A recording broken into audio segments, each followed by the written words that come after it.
Hey guys, I'm Heidi with Heavenly Minded Homemaker and welcome to our channel. Today I'm going to kind of chat a little bit and share a few things just on the topic of minimalism. So that's what we got in store today.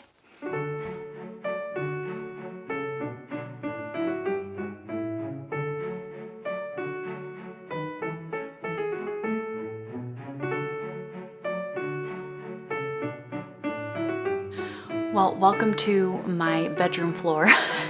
I shared with you guys in the vlogs last week, but just now that we have the baby napping in a different area of the house and not in my bedroom, this has become a nice quiet space that I can come hide in and get to do a little chit-chatting here with the video. I also have all of my 4 children who just have the sniffles and aren't feeling super awesome, so our living room is just blankets and pillows everywhere because everybody is all cozied up. So I'm going to tuck in here for a few minutes and I want to share a few thoughts with you guys on just the whole topic of minimalism. So many of you have been around with our channel for quite a while now, and it started off being called Minimalist Homeschool. And then I did a name swap a while into Heavenly Minded Homeschool, and that's where the Heavenly Minded Homemaker and all of these things have come from, because my heart and purpose for where the minimalist part came in, I felt like really was getting misunderstood. And I wanted to make sure that I was very, very clear with my focus and my reason. I love the idea of minimalism, that type of a mindset, the thought process, the actions, yeah, all of it. Love it. I think it's huge, and I think it is very, very important to the life of a Christian. And this is how I get there. The more and more I started diving into scripture, really growing spiritually in my life, the more and more I sought after Jesus, the more and more I was like, why all the stuff? Why am I so consumed by stuff, by the things of this world, with the things I'm storing up, with the things that I think my kids have to have and my home has to have, and all of the stuff? Why? This makes 0 sense. And the more and more I searched the scriptures, the more and more I was like, what other option is there? And so for me, the process of really simplifying, scaling down, keeping just what I need, letting go of all excess, letting it go to someone who truly was in need, the more and more I started working through that process and growing spiritually and all of that stuff, it all just really came together. And so I do think it really is important. I didn't do it just to, so many people now, you look at minimalism on any of these channels and oh my goodness, it's like the new chic thing to do, right? I mean, I've seen YouTube videos with guys that they don't even have furniture anymore, and it's like, look at me, I'm such a great minimalist. I have had people over the past few years contact me on both ends of the spectrum, either saying that, oh my gosh, how do you live like that? You have nothing, that's crazy, almost like I pity you, you poor thing. We've had family make comments like, oh, do you guys just call it minimalism because you're too poor to have these things? Nice, right? And then I've had people on the other end of the spectrum that are like, oh my goodness, you guys aren't minimalist. Look at this, look at that. You're not a good minimalist, and things of that nature. So people have their own idea of what minimalism is and how it looks and all of those things. My point being is this mindset of minimalism is just the outward expression of the inward change in our heart. I am a citizen of heaven. I am not caught up in the cares and affairs of this world. I am not storing up my treasures on earth. I am not loving the things of this world, but of the Lord, of heaven. That is what I'm looking forward to. That is where my cares and affairs are. I have things here that I use, right? Clothing, furniture, things that I have, but I am being mindful about it and only keeping the things that I truly need and letting the excess go. When I have excess in my life, I pass it on to someone who could truly use it. If ever I have an opportunity to give, I give. I stop these bad habits of shopping and just aimlessly consuming things. We're so good at that in our modern culture, to just consume things. We're always consuming, and it's like, why? Why are you consuming? That's why you see so many people, they do no spend November and, all of these different, challenges and things like that. And it makes sense, because why are we buying all of these things? I think somebody shared an article. It was Julianne Moore this year. The actress Julianne Moore has decided that she's not going to purchase like clothing and accessories or something like that, because she realized just how much she's always buying, and it was like, why am I doing this? Something along those lines. But for me, that's really where it is the more I was growing spiritually and all these different things were happening, I'm like, why do we have all of this? Why do I feel my kids have to have buckets and buckets of toys? Why do I feel I have to have all this stuff in the house? Why do I feel I need all of these things? I'm always shopping. I get on Amazon. It's one quick little thing. It gets sent to me right away. We go to the store and we just wander around and just grab stuff, and it makes no sense, right? I think we're all in agreement that that's a pretty big issue. And so for me, it really started with, I feel overwhelmed when there's stuff everywhere. When everything is out of place and there's stuff everywhere, it drives me batty. And for the past decade, over a decade, oh my gosh, sometimes I'll be doing these videos and the timeline starts setting in and I realize, oh my goodness, this is crazy. But I've worked from home and then homeschooled and all of the other things. So when you are in your home all the time, especially, I need to create a space that not only serves my family, but serves the purpose that it is. Sometimes it's business. Now it's ministry and different things like that. So having a orderly and calm and clean space is a huge deal for me. The effects of clutter are huge on us, on our attitudes, on our emotions, on our children, on our families. It really is a big ordeal how this kind of atmosphere of home is. And if it is a home that is really cluttered and there's tons of stuff and you can never move, and it's very overwhelming. Besides the fact it's a lot of money, it's a lot of upkeep. You're constantly dusting things and cleaning things and buying stuff to store all the stuff, and then buying, storage sheds, and you can never get in your garage, and all of these different things for all the stuff. And it's like, guys, they're inanimate objects. They're gonna burn. It's just stuff. Why are we making such a big deal about all of this? So I really started the process of going through our home and scaling down, getting just the bare necessities. What do we truly need to have in this space for it to continue to function, to serve its purpose? That's it. I might have a couple things left up on the wall, a couple decorative things that are serving to our family, because I think that is important. It does create this kind of atmosphere that is very beneficial for my family. But really assessing that and scaling that back. And that's when I wrote Minimalist Home. It's a free ebook on my website. I'll link it down below so you guys can totally get it if you would like to join in as well. But I really started going through, sorry, everybody's talking and it gets kind of loud. I don't know how much you guys can hear, but I really started digging through these processes and going through each space in my home and going, what's the bare necessity? What do I absolutely need to have? And everything else, out of sight, out of mind. I want to see if I get rid of all of it, right? And I was a little nervous at first because I'm like, well, what if I need it? What if I need it? What if, a few months down the road, I need that, whatever. I put everything out of sight, out of mind. I put it in our basement. Basement, garage, trunk of your car, a closet, a room, whatever. Just get it out of sight and out of mind. And I said, I'm going to see how many times I have to go to those bags and to those boxes in this meantime and get something out. It's amazing that when you get all of the excess out of sight and out of mind, how much you do not need it. It's amazing. And so after a little while of going, I was like, cool, let's all donate that. I looked at my local, there's a women and children's shelter and then a men's shelter. I looked at them, I said, hey, do you guys need donations? And they're like, always. I'm like, cool deal. I will be right over. I got a car full of stuff for you.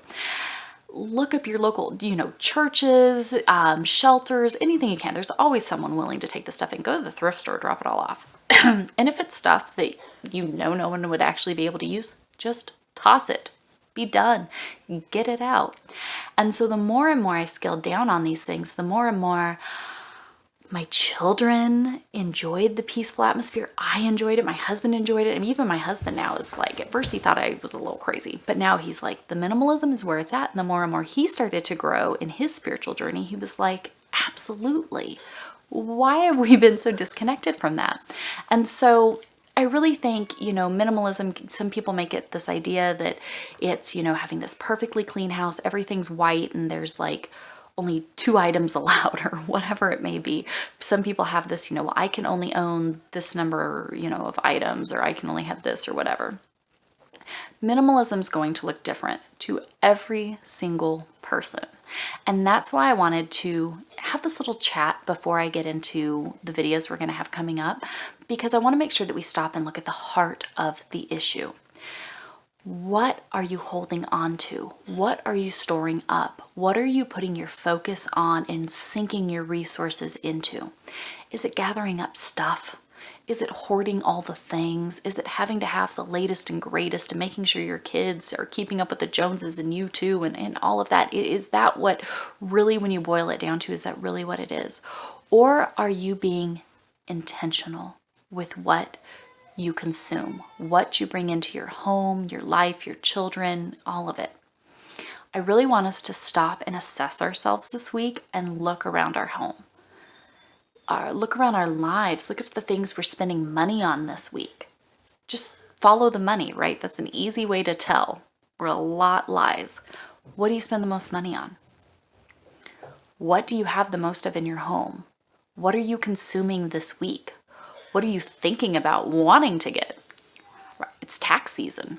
So everybody's got their wish list, right, of all the things they want to get. You can't help but walk into the store and all of the things are pulled out and they're on sale because they know people are getting some extra money. And here's a new TV. Here's this, here's that, right? So let's really stop and look this week and share down in the comments if you would like to. Where are some areas that you are just not being very thoughtful in your consuming? You're just taking it all in and storing it all. Sorry, I'm sitting here on the floor, but then I've got bad hips and everything starts to hurt. I need to get like a little chair that I can put in here. See, so it would technically be one more item that we would have, but it would serve a purpose. For me, I really started looking at these things and saying, what am I... Kind of don't remember what I was saying when I stopped. I'll get on there. I'll figure it out. Oh, now somebody's here, so the dogs are barking. Point being, let's stop. Let's look at ourselves this week and let's share down in the comments if you guys are willing to share, or send me an email or a private message if you don't want to share on here for everyone. But let's really look this week.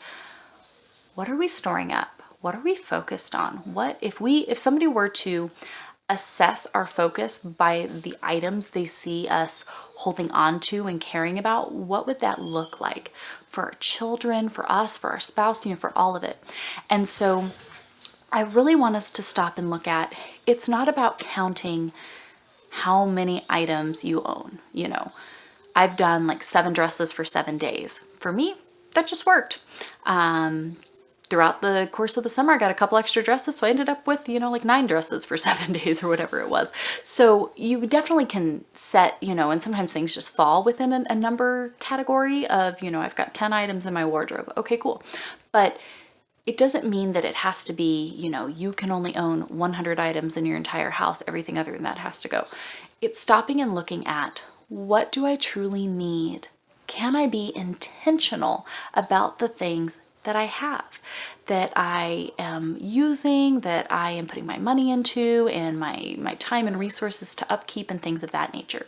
Let's be intentional about this stuff for our kids, for all of it. And I think we learn so much about our heart when we stop and we look at these things. It's easy to pass by it and be like, oh, I want to do minimalism because I want my house to be pretty. I want my house to be clean. I want, all of this to be easy. That's a result of minimalism. Absolutely. I love the fact that my house can be in like complete disarray and like in 30 minutes I have everything back to good. That part is fantastic. I also want to remind you guys that this is a continuous process. That's why I say it's a minimalist mindset. You have to always be intentional about what you're doing and what you're consuming. If I clean my house and I minimize everything down to bare necessities and nothing else, but then I go out and I shop all of the time and I bring a ton of stuff back into the house and I don't change my habits, I don't look at the heart of the issue and why am I wasting my resources on this stuff, I'm going to be back to square one. So you have to definitely look at that part and break that cycle and not continue on in those ways. I've shared with you guys before, I deleted the Amazon app off of my phone because I realized how much I would just hop on there and just shop just buy things out of boredom, you know, or whatever. I would be so quick to do it. That's why we started our thrift store challenge, where I was like, hey, everything we need, we're going to search thrift stores and see if we can find it. And quite often, we couldn't find it the first time we went to the thrift store. And so we usually end up giving up thinking we even needed it anymore, to be honest with you. A few times we'd be like, no, I really need this. I'm going to have to go to a big box store because I can't find it. But for the most part, you get going for a while, you make something else work, and you realize, I guess I'm okay. I don't need to have it. It really does work out. So I'm going to share this process with you guys because I feel like about every season, I try to stay mindful of what we're doing and what we're bringing in. Some seasons things get out of control a little bit, okay? I'm gonna be honest. The holiday season with family coming out, giving the kids stuff, just chaos going on. We're so busy with ministry getting started up and all of these things that I could not keep up on all of it. I feel like right now our house is back to a state that is too much. It's too much for me to handle. Yes, we're minimalists. I also have 15 chickens and a lot of plants, you know, so it's like I still have things, and there's things that I love and I think, you know, spark joy and bring benefit, but there can be times when things become too much. And so about every season, I have found that it seems like over the years, I kind of go through my own steps and kind of clean everything out again. And so that time is coming up for me. I also shared on the vlog this past week, but we've got a handful of home projects we want to get working on. Lord willing, we'll have the provisions to be able to do that. And so what better time when I'm needing to pull stuff out and paint cabinets and do that type of stuff to just clean it all out in the process. So the next few Mondays, I'm going to be sharing with you guys the simple steps I use to minimize everything, and then kind of sharing the process with you guys, how I like literally apply these different actions. And some people that I have just gotten so much encouragement from with this point of minimalism, but minimalism because our hearts are focused on Christ, not just for some superficial level of minimalism, would be people like my sweet friend Stephanie at Minimalist Mom Life. She's got some old videos here on YouTube, but mainly on Instagram. I love her. She's amazing. Go tell her, hey, she is such a great wealth of knowledge and encouragement when it comes to this topic. Karen at Simply Living for Him, again, fantastic resource. She has a podcast that's great. Another homeschool mama, Stephanie is too. And then Joy Forney, who is huge here on YouTube, and she's got Instagram. I love Joy. She's a missionary in Uganda. And so seeing her live out this, you know, just, oh my gosh, just focused on the things to come, on the treasure she is storing up in heaven while they serve around the world. Amazing family. I love them. So I think those would be my top 3 recommendations that you guys should definitely go check out and follow. Go tell them, hey, because I love all 3 of those women are beautiful women. They love the Lord, serve their families. And again, they are intentional about the things that they are bringing in to their home and to their lives and the worldly clutter that is filling up their day. We want to clear all that out. We want to focus on the Lord. Christ is coming back. That's where my focus is. Sure, are there things that I get to enjoy in this life? Are there things that I use that I need? Absolutely. But is that where my focus is? Absolutely not. So yeah, if I see a plant on clearance, I'm probably going to pick it up, bring it home, and try to nurse it back to health. But is my focus on consuming all of these things and having all of the stuff and, you know, all of the focus we have now to have this HGTV worthy home and, you know, all of these things? It's like, that doesn't matter. At the end of the day, it's all going to burn. It doesn't matter. Okay. Let's keep our homes. Let's take care of them, but let's scale down the stuff. Let's keep the necessities. Let all of the excess go and let it bless someone else. So this is our little introduction to minimalism. I'm getting messages that lunch is here, so I'm going to go eat lunch with my family and snuggle sick babies, but we will be vlogging our homeschool week this week. Monday, March 2nd on our Home Church YouTube page, we will be doing a study through Randy Alcorn's Seeing the Unseen, so you guys are welcome to come join us if you would like. It's going to be fantastic. I cannot wait. And then each Monday for the next however long it takes me, I'm going to share with you guys how I implement the steps in my free ebook, Minimalist Home, while I retackle my house. And as you know, I'm not about fancy and jazzy and all that stuff. So you're going to get like the real life look into all of this stuff as we work on this and try to bring a little more order back to our home as we scale down in this season some of the excess that has crept its way in. And to be honest, especially with little kids, throughout the season, sometimes your needs change. So stuff that I've collected, the baby isn't at the stage, kids aren't at the stage, it's time to let it go and move on to the next. So that's what we're gonna be showing here in the next few weeks. I hope you guys are having a great day. Thanks for hanging out with me today. Hope you'll join us along with our homeschool vlogs this week. We had a very hectic week last week, so Lord knows what this week has in store, but we'll be sharing all of that for you guys to join in with us. If there's anything we can ever do for you, please reach out and let us know. We're happy to lift you up in prayer and help in any way that we can, biblical counsel, things of that nature. So always reach out. Otherwise, see you guys next time. Bye, guys.